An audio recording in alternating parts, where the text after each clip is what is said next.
Ngayong Pebrero ay pinagdiriwang natin ang National Arts Month. Isang pagkakataon yan para bigyan pugay at kilalanin ang kahusayan at talento ng ating mga alagad ng sine.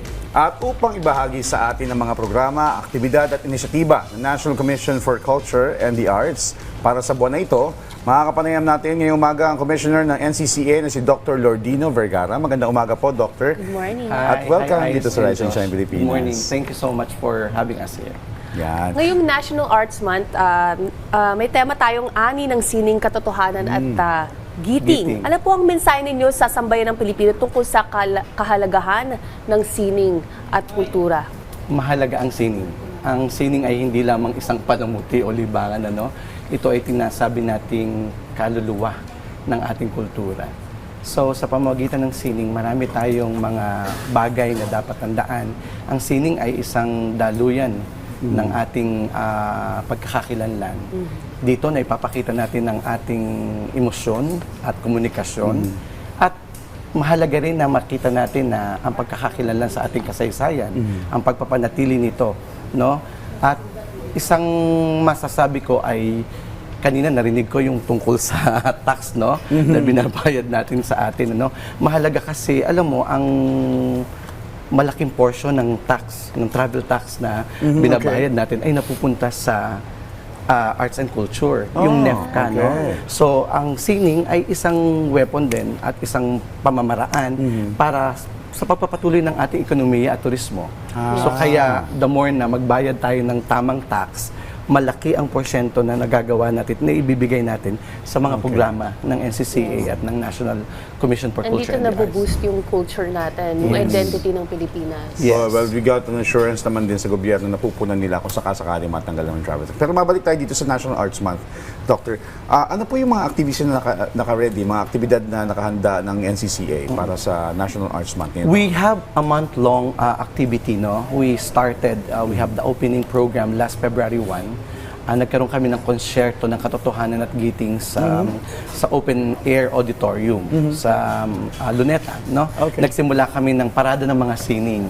So we have 7 arts, no? Musika, sayaw, literatura, sining visual, cinema, no? At literary arts. So pagkatapos nun, nakalatag kami ng isang buwan, no? At meron kami ngayong initiative sa pangunguna ng ating bagong chair and executive director, si Dr. Eric Cirudo, at kasama ang komisyon ng The Arts na meron kaming 7 art pridates. Now, we invited local government na mag-participate sa bagong bukas ulit na likhang Pilipino dito sa Rojas Boulevard, and this is for free. So makipag-date sila ng every Friday. So meron kaming Angono Rizal. So ang Angono ay kilala bilang siya ang ating kinikilalang sentro ng sining, no? Ang art capital sa Pilipinas. Then this Friday will be Bulacan. And then ask, for Metro Manila, these are the celebrations. So, paano po kayo nakikipag-coordinate sa iba't ibang mga ahensya para mapalawig yung celebration? Kasi mahalaga na mayroon kaming partnership sa mga local government kasi sila ang katuwang ng NCCA. So, we communicate with them. So, binibigyan namin sila ng platform and space to showcase their activities, no, sa Art Pridates nga na ito. And then this Friday po sa Bulacan. Sa Bulacan? Sa likhang Pilipino siya lahat. Dito sa Rojas Boulevard. Pero doon sa mga activities, sino po mga kalahok dito? Ito yung mga iba't ibang mga local artists. No? Hina-highlight natin ang mga local artists para mabigyan natin sila ng spasyo sa kanilang sining, no? And also to highlight ang kanilang mga activities, no, sa pamamagitan ng mga 7 sining na mayroon sa lugar na ito.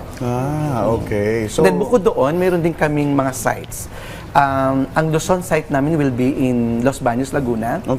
Dito ay mayroong kolaborasyon yung mga 7 arts.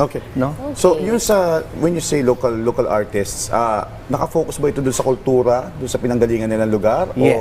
Yes. At sa mga sining na meron sila. Kasi halimbawa sa Angono, no, nandito yung mga higantes. So, nung last Friday, didiscuss kung papaano at saan nagsimula ba yung higantes, no? So, yung mga bagay na yun at mga marami. Sa Palo Leyte, ang pinaka-focus namin is art and resiliency. Kasi daanan ng bagyo. Yes. So, mayroon doong mga palabas at mayroon doong mga activity na nakatuon sa climate justice, Right. no, para tingnan na ang sining ay hindi lamang siyang isang bagay na pwedeng gawin natin siyang Hindi lang entertainment. Hindi lang siya entertainment. Okay. And then sa Mindanao, we have in Butuan and Davao. So dito naka-highlight naman ang cinema, ang music, and other art form. Okay. Well, in terms of sa pagtulong sa mga komunidad, paano po sa tingin niyo nakakatulong yung mga ganitong aktibidad? Kasi naglalatag kami ng mga bahagi. Ang NCCA kasi mayroon din siyang sarili niyang strategic direction. So nakatuon kami sa mga pagpapalawig ng paano mapalakas Yes. ang ating sining at kultura sa lugar, no? At sa pangkalahatang anyo ng bilang pagkakakilanlan ng mga Pilipino.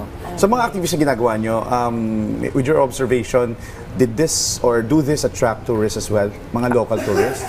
Yes, alam mo yung ang Pilipinas kilala sa festival sa buong mundo. Oh, yan. Oo, So we have, yes. magsisimula ka ng January, 3 linggo yan sunod-sunod, no? Na mayroong festival ng Santo Niño. So, Nagkakabit pala ng banderitas, yes, talagang so, masaya na. Ganun. buo yan eh. So, sa ganung klase ng komunidad, nakakatulong talaga siya para sa turismo at sa kabuhayan ng mga tao sa pamamagitan ng paggamit at paggawa nila ng sining.